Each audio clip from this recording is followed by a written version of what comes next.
everyone, it's Melanie Ham, and in today's video I'm going to show you 2 different ways to attach crocheted items to fabric. Okay, so we're going to talk about my 2 favorite ways to do that and some tips and tricks along the way and tools that will be helpful to you.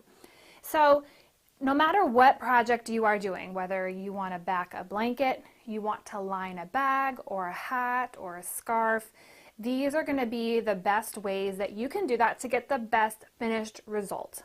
So the first thing is having some sort of a tool to help you push through the sewing machine. So this is a stiletto. It has this long point to grab it and push it through the machine.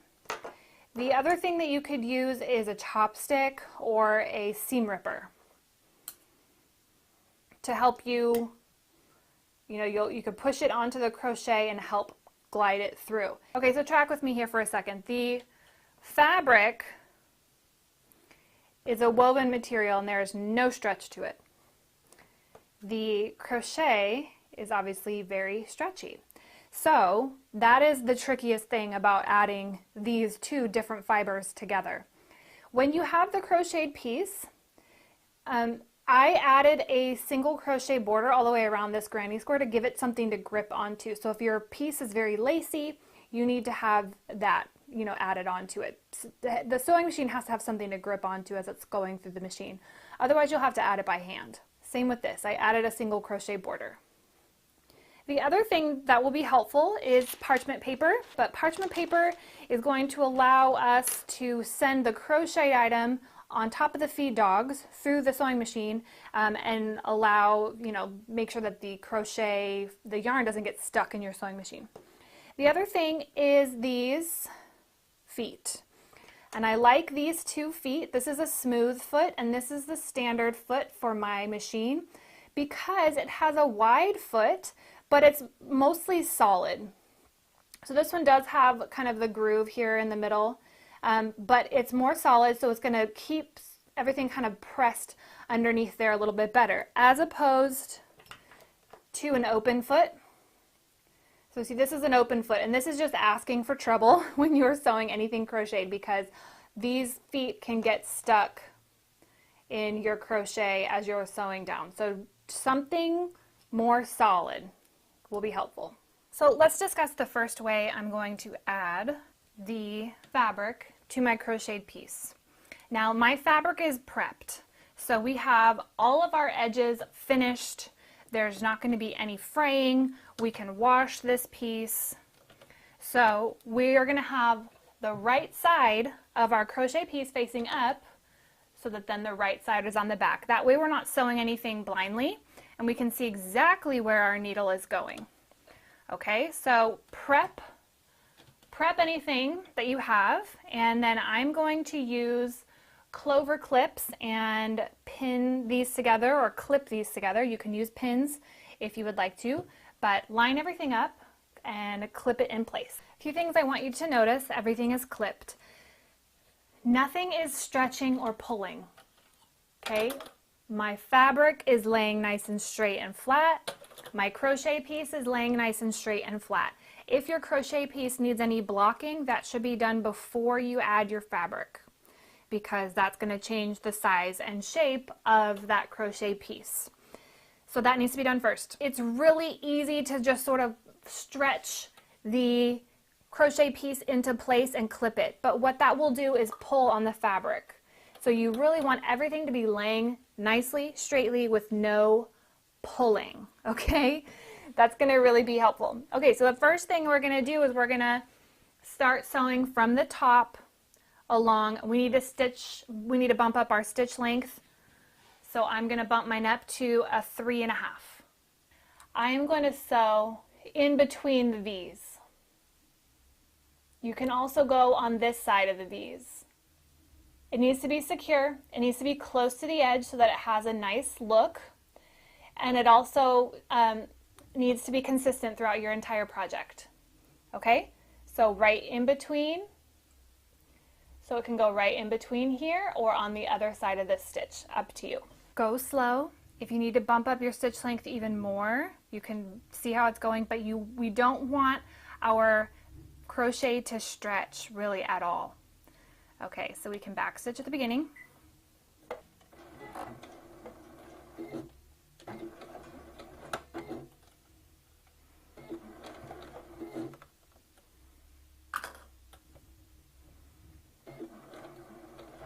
Keep an eye on your presser foot, because even if you have a smooth or a wide presser foot without any big holes, you could still get things caught. So keep an eye on that. If your pressure on your presser foot is too strong and it's flattening it too much, you can ease that up. Check your sewing machine manual for how you would do that on your specific machine.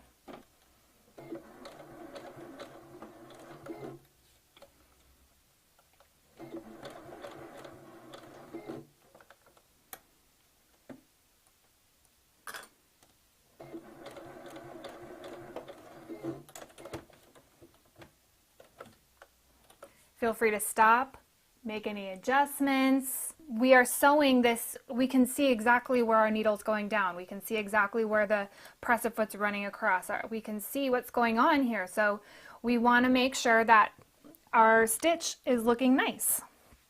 Also, this is where you would use your stiletto or your chopstick or whatever, is you can help to sort of guide those stitches into place as we sew around. Okay, so this is a really helpful tool for that as well, to make sure we're kind of scooching things under there in order to not have any stretch happen in the top layer.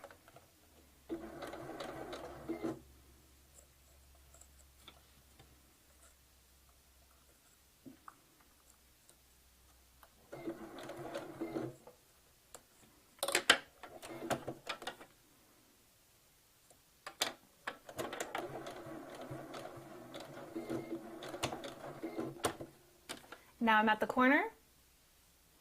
We can lift up the presser foot and pivot.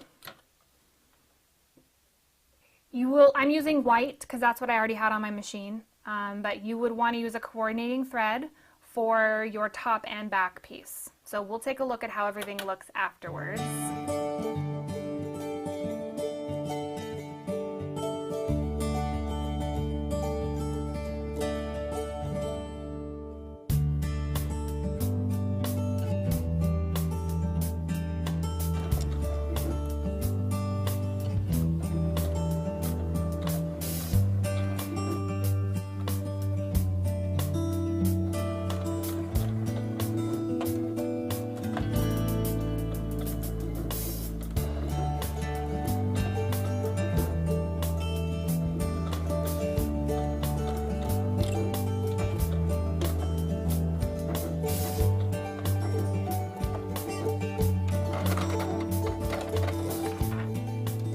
Okay, so see, there's no stretching, pulling, everything is attached really nicely. Let me show you the other method and then we can go take a closer look at how all of these look over at the work table. But that is method number one. Now method number two is going to be using the parchment paper. Now track with me here again. If you are using a sewing machine and you try out that method and you're really having trouble with your crochet item stretching, you're just really having trouble with that, the two things to keep in mind are your foot and also the pressure in which your foot is going down. So you can lighten that with your sewing machine manual. You could check that.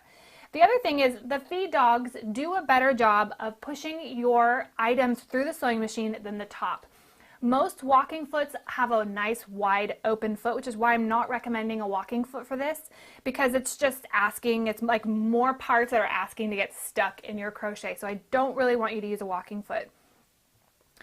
But if you flip this around and you put your crochet on your feed dogs, there's a huge chance it's going to get stuck in there. So what we're going to do is we're going to have the parchment paper go first and then the crochet item, and then we'll be looking at our fabric on the top. That does mean that we are going to be sewing blind. So we are going to be relying on the width of our fabric, or the width of our presser foot and our pinning or our clipping to make sure that everything is staying in line. So with this method, put your crochet item down underneath a strip of parchment paper. This is just standard parchment paper that I got out of my kitchen. Nothing fancy. And you don't need to really line up the parchment paper. Don't be specific about that. We're going to be using our top fabric as our guide. And actually, you don't really even need to clip the parchment paper. You can just slide that underneath if it's just a little too squirrely. The two biggest things are to clip these two together. All right, we are clipped. So again, we're going to be placing our, and we have our right side facing up and our right side facing out. So we're still not going to be flipping anything. We're just going to be placing our crochet side down as we feed it through the machine. Okay, so I'm going to use the side here. Let's get a little closer. I'm going to be using the side of my purple fabric as my guide. Okay, and you can kind of take a look at where that's going to be. I'm just going to use the width of my presser foot. So I'm going to follow along with this side. So just kind of see where that is going to be. You can change your needle position if you need to. And then we are going to slide our parchment paper under here. I like to start in the middle of one of the sides rather than on the corner. I also eased up the pressure on my presser foot, and I'm going to use this side. And we're going to keep our stitch length bumped up to the 3.5. And we're just going to sew down. Still go slow, but our feed dogs are going to do a little bit better job of pushing that fabric through. So let's see how it goes.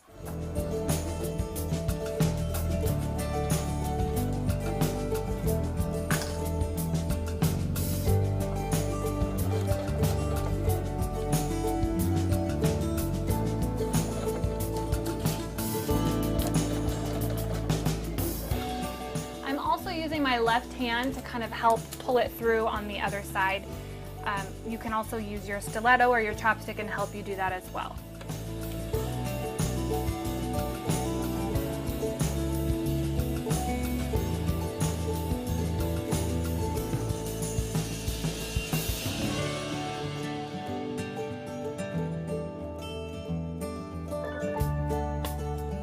All right, finishing up here.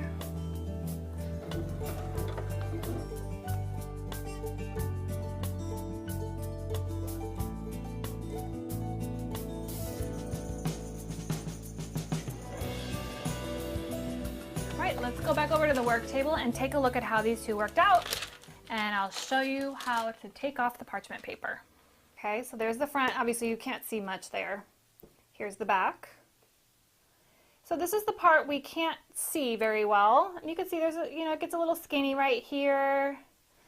Overall though, especially if this is your front side, I feel like this looks really nice. This is my favorite way of doing it. But this way is also good, especially for certain types of sewing machines. It's a little squirrelier.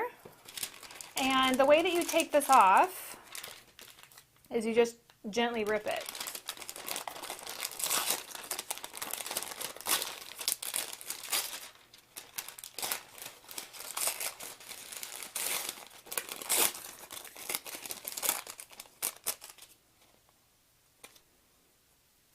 All right, so here is how it looks. This is a really great way as well. You can see everything's laying flat. You can see our stitches on the side here look really nice. You can do this one really quickly as well. Because you're not as worried about fussing with it, you can kind of zip through it. If you've got a specific project, you know exactly how to line it up, you can just zoom right through it. This one, you can see the back here. The distance from the side is a little bit larger on this one. And I came in a little bit here. Overall, both of these are great methods for attaching your crocheted items to your fabric using your sewing machine. We've got this way with just going from the top with our wide foot, our upped stitch length, and this side using our parchment paper. I recommend playing around with this on your sewing machine with some crochet samples like these or some little spare pieces you have laying around and see what's going to work best for you. How does your brain comprehend it the best? How does your machine handle it? Those are going to be the things that will really be able to tell you exactly how you'll do this and give you the best results. I hope you found this helpful. If you did, please give this video a thumbs up and leave me a comment down below telling me what you think your favorite method is and what you will be using in the future. I would also love to know what types of projects you plan to use this feature on. Over on my blog, melanieham.com, I'll put the link right here. You can download a free PDF. So I'll have a PDF over there with the little cheat sheet that you can print out and put in your sewing room just for the next time you want to refer to these instructions. I'll have everything listed out and some little bullet points, just little quick reminders of the ways that you can utilize this technique. Thank you guys so much for watching. I'll see you in the next video.